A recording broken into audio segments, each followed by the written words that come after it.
things are changing now because of the expansion of educational institutions in some countries. Once young people are educated at any level, even if they are completing high school, then the awareness they have about their governments is very clear. They understand it very clearly. The second thing is the proliferation of the social media today is bringing information to the hands of young people. And of course, with all kinds of bad issues coming into social media. And of course, if we've seen the Arab Spring, for example, the Afro-Arab Spring in Northern Africa, it was social media that had a very clear role in getting young people to come out and demonstrate against their governments. But I think we have an opportunity now to use the social media and formal educational institutions to be able to teach our young people. And I think this has to do with the responsibility of the incumbents in Africa, whether they want to do that. Most of them, they want to put their children when they die. Most of them, they want to put their own friends when they go out of office. Because the biggest fear of African leaders is once they leave office, then all the Pandora's box opens, skeletons in the cupboard are out, and therefore they don't want to be dragged into courts. And they've seen what happened to Gaddafi, they've seen what happened to Mubarak, they've seen what's happening to al-Bashir right now. So all of them would want even to protect their future, even after they die, to protect their families. The other good news is that internationally now they cannot loot Africa and put their money in Western banks anymore. Probably they might go to the eastern side now that the Western governments are strictly following money laundering and stolen money, illicit financial flows. But the fact that the youth are now demonstrating more often, they're showing their support to regime change of any form, anything but the existing government. That's their motto. I'm hoping that a new troop of African leaders would come into the forefront, surviving in an African environment, legacy. I mean, how many African leaders do we talk about their legacy of founding a continent or a country that has been very successful? Not many. Now, the only example we have is Nelson Mandela in South Africa. He was there for one term. He talked about truth to power. He talked about the need to promote every South African. He maintained the economic health of that nation by getting all races in South Africa to work together. But if you go to other places, even the Mo Ibrahim Foundation, I think it has given up on awarding African leaders who left a good legacy because they couldn't find one.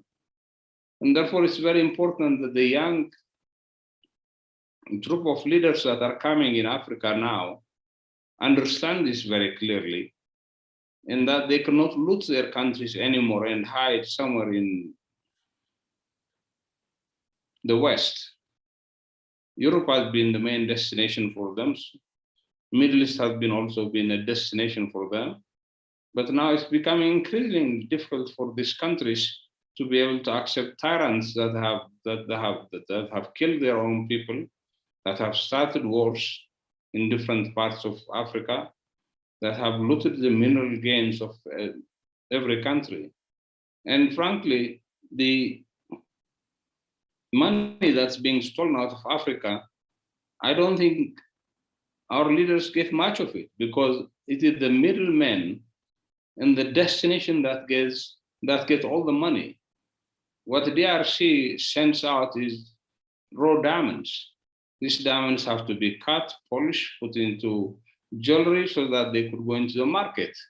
It is the end product that's earning, that's really gaining the money, and not the raw material that goes out. So I think we need to have leaders that can understand this, and the young breed of leaders that are coming in Africa now, I'm hoping will do that.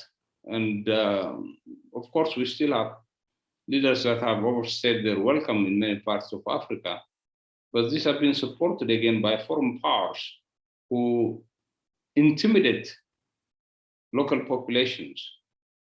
Look, for example, in the case of Mali, where we have incessant fighting. Mali was the first country in Africa after the fall of the Berlin Wall that successfully transited into democracy. Countries like Ghana have shown what you call the two turnover test in a democracy, in elections, where an opposition, a civilian opposition, has taken power from another civilian government. But that has become a rarity. Almost 31 countries in Africa have political parties that are leading them since independence. And this becomes a very troubling situation. If you see parties like Chama Punduzi in Tanzania, the ANC in South Africa, the EPRDF in Ethiopia, which is being replaced now, these are parties that have taken power as a result of independence of the countries or as a result of military gains by opposition guerrilla forces. But in a situation like that, how do you reform? How do you change the law? Because you are the one that is oppressing the people. How do you make law that is going to favor the people? It becomes difficult in that case. But anyway, now I'm trying to understand, is there any situation in Africa where some of these laws have been changed to favor their people, in the exception, of course, Mugabe in Zimbabwe of their land reform? Is there any attempt even of some countries that are trying? Because all of us cannot just be blind. There must be someone who wants to see, or who is seeing somehow, who is making an attempt to change some of this law to favor them. Are there some evidence are there some examples that we can see in Africa, some countries? Well, I don't know of any one country that has done. In fact, if we see at the Anglophone Africa, almost all the judges, even their uniforms are like the UK judge, and even the procedures themselves, the way the legal regimes are written, the way people are presented to the courts, and everything has not changed. Of course, there have been some efforts to do that in some countries, but I haven't seen that. Much of this change must come from the population. You have to have plaintiffs in civil society who would initiate this kind of process and make sure that the populations, their constituents, understand it so that they can demand it. When they are choosing, for example, during elections, they have to elect people who are going to go into the houses of parliament that have this kind of awareness and that have the ability to do this. So that change has to come from the internal side. It cannot come from above. There is no question about it. Like the transition we saw in the 1990s after the fall of the Berlin Wall, Africa had changed completely. Countries like Zambia were a success story. But what happened? Only to be replaced by corrupt people who were not very popular with their constituencies. And therefore, it's very important that the opposition, civil society, and the media would have tremendous amount of leverage in educating citizens so that they can demand it. It's not a question of asking the government to give them a better law, but they can demand a serious revision of the legal regimes with the participation of the local people. I think one of the issues that has made China with its 1 billion plus people and heavy economy is the fact that under the Communist Party, every person has a say in any policy. Every draft policy is sent to the local community to be able to be debated before it comes. Of course, they cannot touch the power of the Communist Party, But definitely within 3 decades, China has become the second most powerful economy in the world. It has taken almost 3 centuries for the West to be able to get here.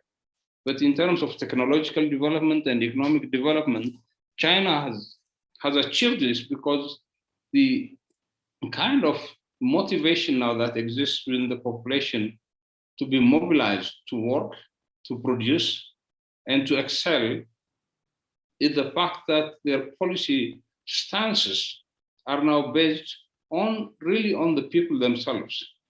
They declared a poverty-free China just 3 months ago. Now, if you see the world poverty statistics, it's because of China that we say the world is less poor today than it was before, because China has taken out over 1 billion people out of poverty.